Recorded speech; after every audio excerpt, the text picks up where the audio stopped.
udah perjanjian kita dengan Allah sekian-sekian umur, udah sampai di situ.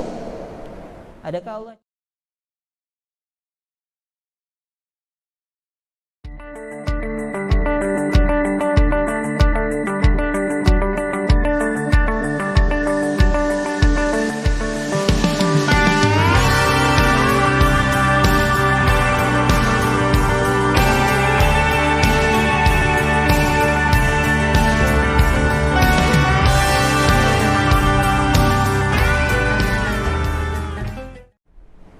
Bismillahirrahmanirrahim. Assalamualaikum warahmatullahi wabarakatuh. Mari kita sambung pelajaran minggu yang lalu, yaitu tafsir Al-Quran Suratul A'raf ayat 153. Faqad qala Allah Ta'ala fil Qur'anil 'azim wa huwa asdaqul qailin. A'udzu billahi minasyaitonir rajim. Bismillahirrahmanirrahim. والذين عملوا السيئات ثم تابوا من بعدها وآمنوا إن ربك من بعدها لغفور رحيم. Al-ayah.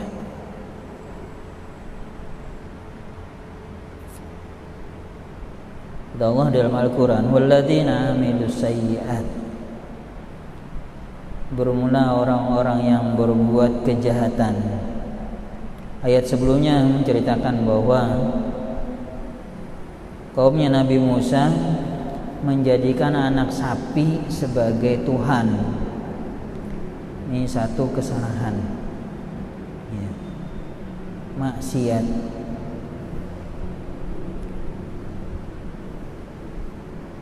Dan bermula orang-orang yang beramal kejahatan, maksiat kepada Allah, karena kita tidak lepas daripada kesalahan. Di dalam kehidupan ada 3 macam yang tidak pernah lepas dari kita. Yang pertama, kesalahan. Setiap hari kita berbuat kesalahan. Kecuali para nabi dan rasul, mereka ma'sumin, dipelihara oleh Allah daripada segala perbuatan kesalahan. Yang kedua, nikmat Allah. Kita tidak pernah lepas daripada nikmat Allah. Sangat banyak nikmat yang diberikan oleh Allah kepada kita, dan kita juga tidak akan mampu untuk menghitungnya. Kata Allah dalam Al-Quran, wa in ta'uddu ni'matallah la tuhsuha. Yang ketiga adalah ujian. Tidak lepas kita daripada ujian, ya. Baik ujian itu kebaikan atau keburukan. Nabluukum bil khair wa syarri fitnatan, kata Allah. Kami uji kalian dengan kebaikan dan keburukan sebagai ujian. Tinggal kitanya saja lagi bagaimana menyikapi ujian yang diberikan oleh Allah Subhanahu wa taala. Adapun orang mukmin billah, orang yang beriman dengan Allah, apapun yang diberikan oleh Allah, baik kebaikan ataupun keburukan, semua adalah nikmat. Kebaikan diberikan adalah nikmat, keburukan juga diberikan yang akan dibalas oleh Allah kenikmatan. Jadi tidak ada yang buruk bagi orang mukmin, semuanya adalah kebaikan, semuanya adalah nikmat. Tinggal kita menyikapi. Diberikan kebaikan kita syukur, diberikan keburukan kita sabar, wala ihtisab, dan mengharap pahala kepada Allah. Ya. Bermula orang yang beramal kejahatan, tsumma tabu, kemudian taubat mereka. Setiap hari kita mau berbuat kesalahan, kita taubat kepada Allah. La sigara istimrar wala kibara mal istighfar, kata kata qail. Tidak ada namanya dosa itu kecil Kalau dikerjakan terus-menerus, dia akan jadi besar.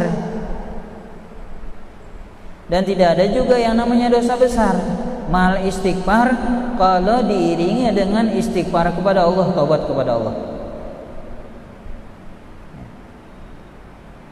Orang yang bertobat kepada Allah kaman la dzambalah, seperti orang yang tidak pernah punya dosa. Ada dosa, istighfar kepada Allah. Ketika kita berbuat maksiat kepada Allah, timbul rasa penyesalan. Itu syarat taubat. Berhenti daripada melakukan kesalahan tersebut. Yang kedua, penyesalan di dalam hati. Yang ketiga, berniat tidak akan lagi mengulangi kesalahan tersebut. Itu syarat istighfar. Kesalahan yang kita buat kepada Allah. Adapun kesalahan yang kita perbuat kepada makhluk Allah, sesama manusia, ditambah satu syarat, minta halal kepada yang bersangkutan. Ini syarat taubat kepada Allah. Ada penyesalan di dalam hati, kehinaan ketika kita berbuat maksiat. Kata Imam Ibnu Athaillah di dalam kitab Hikam, ruba ma'siyatin awratat dullan wa ibtiqara khairun min ta'atin awratat izzan wa istikbara. Terkadang perbuatan maksiat itu yang mewariskan, menimbulkan di dalam hati dullan, rasa hina, wa ibtiqara, dan fakir kepada Allah, khairun, lebih baik, min ta'atin, daripada taat ibadah kepada Allah yang mewariskan izzan wastikbara, menimbulkan di dalam hati merasa dia makhluk yang paling mulia dan merasa takabur. Jadi intinya daripada taubat, penyesalan di dalam hati, merasa hina, sehingga beristighfar, kualitas istighfarnya bagus. Yang kita cari itu kualitas di dalam ibadah, bukan banyaknya. Istighfar kita harus berkualitas. Jadi ada rasa penyesalan di dalam hati. Terkadang kita membaca istighfar banyak, disuruh, tetapi kualitasnya kita tidak perhatikan. Kita banyak mengucap istighfar, tapi kita sendiri merasa tidak pernah punya salah. Sehingga tafakur diawali dengan sebelum istighfar, tafakur akan kesalahan. Kita pikirkan kesalahan yang kita perbuat setiap hari. Jangan sampai lama kita tumpuk dulu kesalahan, baru kita ingat. Kita bersihkan secepatnya.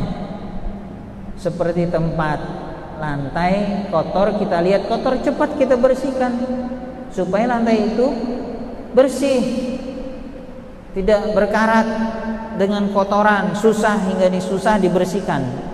Kalau kita cepat membersihkannya, sebegitu juga hati. Apabila kotor kita biarkan, susah. Barrana ala qulubihim ma kanu ya'malun. Kotoran di dalam hati. Sebab apa? Perbuatan yang kita lakukan. Bersihkan. Setiap hari, setiap saat kita bersihkan. Ingat, oh saya punya kesalahan, istighfar kepada Allah. Syarat supaya istighfar kita berkualitas. Tidak sekedar banyak saja, tapi kita tidak merasa bersalah kepada Allah. Orang yang beramal kejahatan, memperbuat kejahatan, tsumma tabu, kemudian mereka taubat kepada Allah min ba'diha, sesudahnya, setelah berbuat maksiat, kesalahan, dia taubat kepada Allah. Bukan bangga dengan maksiat, bukan bangga dengan kesalahan. Kadang di antara kita memperbuat kesalahan, maksiat, bangga diceritakan kepada orang. Tidak malu kita di hadapan Allah. Sedang kita berbuat maksiat kepada Allah, nanti kita akan di hadapan Allah. Kita berbuat maksiat, Allah tutupi, tapi kita sendiri yang membuka dengan kebanggaan. Oh, saya berbuat begini, menceritakan maksiat yang kita lakukan. Yang tadinya Allah tutup, Allah mau maafi, kita sendiri yang buka kejahatan tersebut. Kebanggaan, iya, bangga dengan maksiat. Apa hukumnya? Orang berbuat maksiat itu tidak bikin orang kafir, tidak bikin orang kufur billah, tidak bikin orang murtad. Iya. Orang tidak sholat tidak murtad. Orang minum minuman keras tidak murtad, orang berzina tidak murtad. Tetapi ketika mereka membanggakan maksiat, meremehkan maksiat, itu hukumnya murtad. Bagaimana hukum murtad? Wajib mengucap 2 kalimat syahadat ulang. Iya.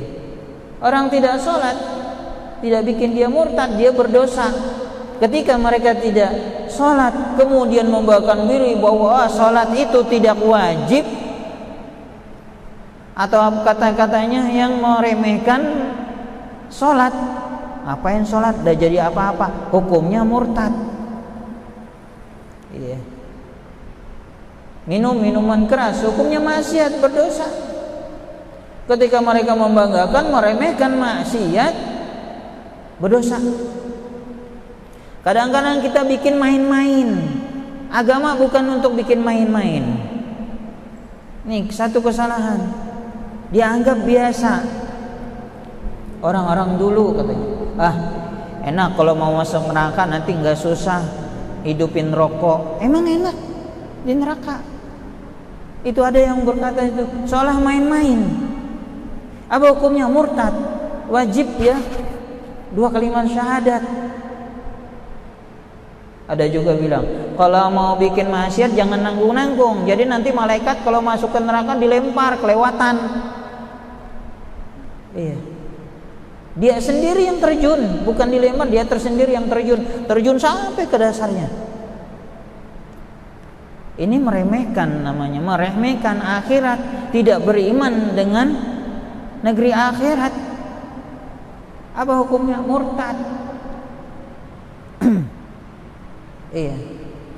Dikira gampang. Api dunia saja kita tidak sanggup. Kita colok itu rokok di tangan ya, colok waktu yang hidup. Enak gak? Panas, apalagi api neraka. Iya, api di dunia saja kita tidak sanggup.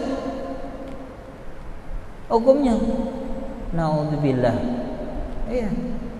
Maksiat tidak bikin orang kufur billah, orang kafir, orang jadi murtad, tetapi meremehkan syariat itu menjadi hukumnya murtad. Dengan syarat mereka taubat kepada Allah, cepat-cepat taubat. Kita tidak tahu kapan kita dijemput oleh Allah, kapan kita dijemput oleh malaikat Israel. Ketika berbuat salah, cepat istighfar. Ya, ini syaitan menggoda. Kata syaitan, kamu masih muda, nanti saja istighfar. Nanti saja, barangkali kamu nanti berbuat dosa lagi, berarti berniat. Akhirnya kita berpikir, nanti saja tobat, nanti saya takut kalau mengerjakan dosa lagi. Memang berniat untuk melakukan dosa lagi. Niat tidak lagi mengulang, bertaubat waktu itu. Adapun masa akan datang kita tidak tahu. Yang penting kita tidak ingin untuk melaksanakan maksiat tersebut, ingin melakukan maksiat tersebut, tidak mengulang. Ini syaratnya. Bertobat waktu itu. Dan apabila kita mengerjakan lagi yang kedua dengan lupa atau yang lainnya, taubat lagi kepada Allah. Cepat taubat. Syaitan itu menyuruh kita untuk menunda-nunda. nanti saja, umur masih lama, dosa ibadah, dosa masih lama, nanti saja tobat. Iya, kita tidak tahu kapan, sampai kapan umur kita. Tidak dikurangi, tidak dimajukan. Nanti datang langsung mendadak, malaikat pencabut nyawa datang, dan kita belum membersihkan anggota badan kita ini. Semua pinjaman, dipinjamin oleh Allah. Seperti kita pinjam dengan tetangga barang-barang, pasti kita kembalikan. Jangan ngaku punya kita. Jangan ketika tetangga mengambil barangnya kita nangis, kita marah-marah, kita tidak terima. Begitu juga Allah. Mata dipinjemin sementara, iya. Mulut dipinjemin, kuping dipinjemin, tangan dipinjemin, kaki dipinjam, semua anggota badan kita dipinjam. Nanti ditanya, mau diambil oleh Allah, kembalikan bersih. Waktu dipinjami bersih, lahir itu tidak ada dosa. Kembalikan seperti waktu lahir. Orang yang tobat kayak malah waladatu ummu, seperti hari yang melahirkan ibunya. Kembalikan lagi diri kita seperti kita baru lahir dari ibu kita. Kembalikan kepada Allah. Mata bersihkan dulu. Jangan sampai kita lupa membersihkan, kita tidak sempat membersihkan, diambil oleh Allah. Allah sendiri yang akan membersihkannya. Ya kalau Allah maafi, tetapi kalau Allah membersihkannya dengan api neraka, naudzubillah, mata dibersihkan, mulut dibersihkan, kuping dibersihkan, semua dibersihkan oleh Allah. Kenapa? Pinjaman kita belum dibersihkan. Sudah dipinjemin, digunakan kita kepada yang Allah sendiri tidak suka. Ya. Kita kasih pinjam sesuatu dengan orang, sudah kita larang, jangan kamu pakai untuk begitu ya, masih dipakainya juga kita marah. Begitu juga Allah. Tobat setelah berbuat kesalahan percepat. Kalau bisa setiap waktu kita istighfar kepada Allah, betul-betul, oh hari ini saya berbuat salah.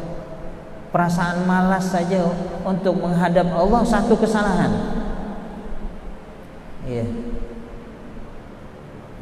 Wa amanu, bertobat dan beriman. Iya. Bukan sekadar tobat saja, tidak beriman dengan Allah. Rukun iman dan amantu minabillahi wa malaikatihi wa kutubihi wa rasulihi wa bil yaumil akhir wa bil qadari khairihi wa syarrihi minallahi ta'ala. Rukun iman. Beriman dengan Allah. Mana beriman? Percaya. At-tasdiqu bil jinan. Ya, an-nutqu bil lisan, wa tasdiqu bil jinan, wa i'malu bil arkan. Ucapkan dengan mulut. Membenarkan dengan hati, mengerjakan dengan anggota badan. Dikerjakan. Itu namanya beriman. Yakin, percaya dengan Allah. Allah yang jamin semuanya. Allah yang mengatur hidup, Allah yang memberi kehidupan, Allah yang memberikan kematian. Allah semua. Iya. Allah yang ngasih rezeki. Kita beriman dengan Allah, percaya kepada Allah, ya terserah Allah. Raditu billahi robba, ridha Allah sebagai orang yang ngatur. Beriman dengan Allah, beriman dengan malaikat, percaya, yakin, hafal malaikat. Iya, wajib hafal malaikat yang 10 dan fungsi-fungsinya. Kenapa? Supaya kita hafal, supaya kita ingat. Iya, udah hafal, diingat setiap saat. Ada yang ngawasin kita siapa? Tiap hari. Wa ma yalfadhu min qaulin illa ladaihi raqibun atid. Perkataan saja satu kata, malaikat ada di samping kita, raqib atid yang catat semua. Seperti ini CCTV ya. Kalau kita di ruangan tidak berani kita berbuat sesuatu karena ada CCTV-nya, ada yang ngawasin. Allah Maha tahu, lebih tahu daripada malaikat. Ya. Ya'lamu sirra wa akhfa. Allah mengetahui yang sir, yang samar di dalam hati, Allah juga tahu. Jujur saja kita. Untuk apa? Supaya kita jujur kepada Allah. Iya. Mengaku kita kepada Allah, percaya dengan malaikat, percaya dengan kitab. Karena kitab adalah kalamullah.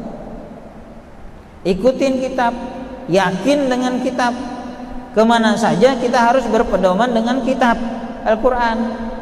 Hidup di dunia, hidup di akhirat, mau bahagia, ikutin kitab.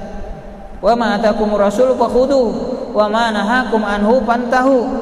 Apa yang datang akan kamu daripada rasul, baik Al-Quran atau hadis, fakhudhu, ambil olehmu, kata Al-Quran. Wa ma nahakum anhu fantahu. Apa yang melarang, tinggalkan. Baca yang mana yang disuruh oleh Allah, yang mana yang dilarang, harus dipelajarin kitab. Beriman dengan Rasul. Iya. Rasul itu lewat Nabi dulu, Nabi kemudian jadi Rasul. Iya. Jumlah Nabi 124.000 Nabi. Dipilih, diangkat menjadi Rasul 313. Dipilih lagi 313, 25 rasul yang wajib kita hafal. Iya. Kadang kita hafal artis-artis, pemain-pemain bola kita hafal. Ya orang-orang dunia hafal. Nabi, rasul kita tidak hafal. Maka wajib hukumnya beriman dengan rasul. Tauhid yang 25 ada di dalam Al-Quran wajib hafal. Dipilih dari 25 5 orang yang dinamakan ulul azmi. Iya. Kenapa mereka dikatakan ulul azmi? Orang yang punya kekuatan, kesabaran yang tinggi, luar biasa. Ujiannya besar. Ini 5 orang. Tidak seperti kita, ujiannya gampang saja. Iya. Seperti ujian Nabi Allah Nuh, 5 orang nih mim. Nuh, Nabi Nuh, Nabi Ibrahim, Nabi Musa, Nabi Isa, dan Nabi Muhammad. Itu 5 orang. Nih mim. Nabi Nuh ujiannya dakwah 950 tahun, yang ikut cuma 40 orang. Ya kurang lebih yang gini lah, masuk di kapal 40 orang. Yang membenci banyak. Jadi tenang saja kalau kita dibenci orang, tidak disuka orang karena kita melakukan kebaikan, dibenci orang, tenang saja, santai. Iya. Nabi dulu lebih lagi. Nabi Nuh 950 tahun bikin pengajian, bikin dakwah, yang ikut cuma 40. Iya. Sabar. Disuruh bikin kapal, sabar. Ayo, bikin kapal, nanam dulu kayunya, bukan langsung kayak kita cari kayu. Bikin kapal enggak, tanam biji kurma ditanam. Berapa tahun baru tumbuh? Kalau jadi seperti tiang ini, ayo, ratus tahun juga. Habis tumbuh dipotong dulu, dibikin papan, dibikin kapal. Kalau kita enggak sabar sudah, ya Allah. Kalau begini tidak ada yang mau nurutnya, baru satu kelas ngajar santri misalnya, tidak sanggup sudah, menyerah sudah. Ya. Nabi Nuh lama, santai saja. Ya. Nabi-nabi terdahulu, Nabi Musa paling banyak sudah. Ini kita belum habis nih ceritanya, berapa bulan dah. Suratul A'raf, Nabi Musa, cerita Nabi Musa aja nih panjang tuh. Iya. lama Nabi Musa. Nabi Ibrahim dibakar, dilempar ke api, bukan diusir, dilempar ke api. Nabi Isa,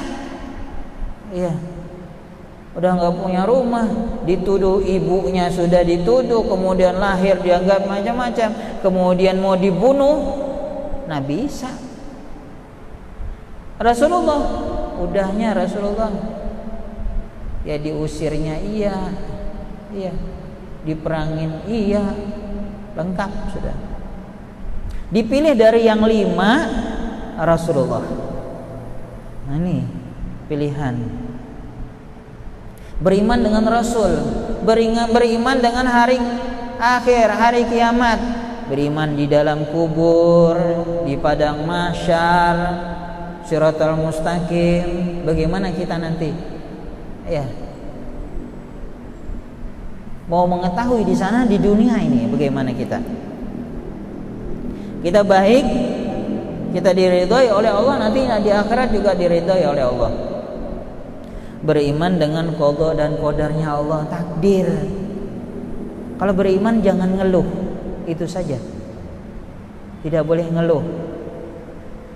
Kalau kita ngeluh, seharusnya yang banyak ngeluh para nabi, mengeluh mereka. Capek, diuji banyak betul. Kita belum ada ujian, masih sedikit saja ujian. Saya sedikit cerita. Ada satu jamaah, dia kebetulan kerja di perusahaan kantor gitu. Karena dari perusahaan harus ada yang sakit di swab. Kebetulan dia positif, tapi OTG, orang tanpa gejala, nggak kelihatan, sehat orangnya. Kantor ditutup, dia disuruh mandiri di rumah, isolasi mandiri di rumah. Istri disuruh nggak mau, kemudian dipisah istri, sendiri saja di rumah. Dia nelpon, gimana guru, saya ini positif, kamu sehat? Alhamdulillah sehat. Orang nggak mau datang, tidak boleh jalan keluar rumah, dilarang. Keluarga, orang tua, saudara tidak boleh jenguk. Bahkan dia mau datang ke saudara pun tidak diterima. Ini di dunia. Makanya jangan tergantung dengan manusia, jangan tergantung dengan makhluk. Nanti kita akan ditinggalkan.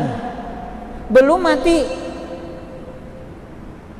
orangnya masih hidup. Di dunia saja kita tidak dihiraukan oleh orang. Cuma satu ujian Allah mau buktikan dengan kita. Itu bukannya bala tapi nikmat. Kita bisa berpikir, kita hidup saja, orang sudah tidak mau. Jangan terlalu kita maunya dipuji orang, maunya disenangin orang, mau didatangin orang. Kita rasa sekarang kita dikucilkan. Jangankan orang lain, keluarga saja itu cuma 2 minggu, 14 hari. Begitunya, belum mati. Kalau mati di waktu itu, kalau bisa dia kubur sendiri itu disuruh kubur sendiri, gali kubur sendiri, mandi sendiri, atau jalan ke kuburan sendiri kalau bisa. Tapi nggak bisa juga. Kalau sudah mati ya begitu, nggak ada yang mau. Jadi jangan terlalu berharap nanti kita dikubur juga orang pergi, harta pulang ke rumah, keluarga pulang ke rumah, kita tinggal di dalam kubur. Yang nemenin siapa? Amal ibadah. Jangan terlalu berharap dengan manusia. Kita sehat. Ini pelajaran dari Allah. Jangan ketergantungan dengan makhluk. Mau ini saya bagaimana, Allah semua. Di akhirat juga begitu. Beriman qada dan qadar. Lihat nikmat. Terus saya tanya, terus kamu gimana? Makan kamu gimana? Alhamdulillah guru, gaji jalan terus. dari perusahaan, gaji tetap jalan. Makan saya dikasih 3 kali sehari diantar ke rumah. Enak lah. Sudah ndak kerja, dapat gaji, makan tiap hari diantar 3 kali sehari. Allah membuktikan rezeki itu bukan sebab, tapi kekuatan dari Allah. Kalau orang mengikuti rezeki itu harus kerja, makan itu kita harus cari dulu, ini tinggal di rumah ada nggak sih? Santai. Itu kata kami, itulah nikmat Allah. Kamu disuruh istirahat. Apabila Allah memberikan man'ul asbab, imtina'ul asbab, itu nikmat. Orang hidup itu ditegah oleh Allah sebab, itu satu kenikmatan yang besar. Iya. Tapi kalau orang itu hidup dikasih harus pakai sebab, itu susah. Iya. Sebab uang harus kerja dulu. Dia harus kerja, capek. Tapi kalau dapat uang ditegah oleh Allah, ditahan oleh Allah sebab, langsung dapat, itu paling enak sudah. Makanya ada itu orang solihin, auliyaus solihin, ada istilah imtina'ul asbab. Kalau Allah ngasih dihalang oleh Allah, tidak dikasih oleh Allah sebab, itu nikmat yang paling besar. Kadang-kadang dia duduk saja. Cuma orang-orang gini tidak ada keinginan yang macam-macam. Apa yang dikasih diem, dikasih ini diem. Kayak Rasulullah datang, oh Rasulullah kerja juga, Rasulullah berdagang benar, Rasulullah tidak mau memberatkan orang. Di waktu muda beliau hidup dengan Sayyidina Abi Thalib, paman beliau, banyak punya anak. Kata Rasulullah, orang pergi mencari nafkah dengan niat menafkahi anak bahwa fisabilillah, dia di jalan Allah. Dia kerja untuk nafkah istrinya bahwa fisabilillah, dia di jalan Allah. Dia mencari nafkah untuk orang tuanya bahwa fisabilillah, dia di jalan Allah. Dia juga kerja untuk nafkah dirinya supaya menahan dirinya daripada minta dengan orang lain, ketergantungan dengan orang lain, bahwa fisabilillah, dia juga di jalan Allah. Rasulullah begitu. Waktu muda tidak mau memberatkan paman, bahkan dia bisa membantu anaknya paman. Beliau yang melihara Sayyidina Ali bin Abi Thalib, anak paman.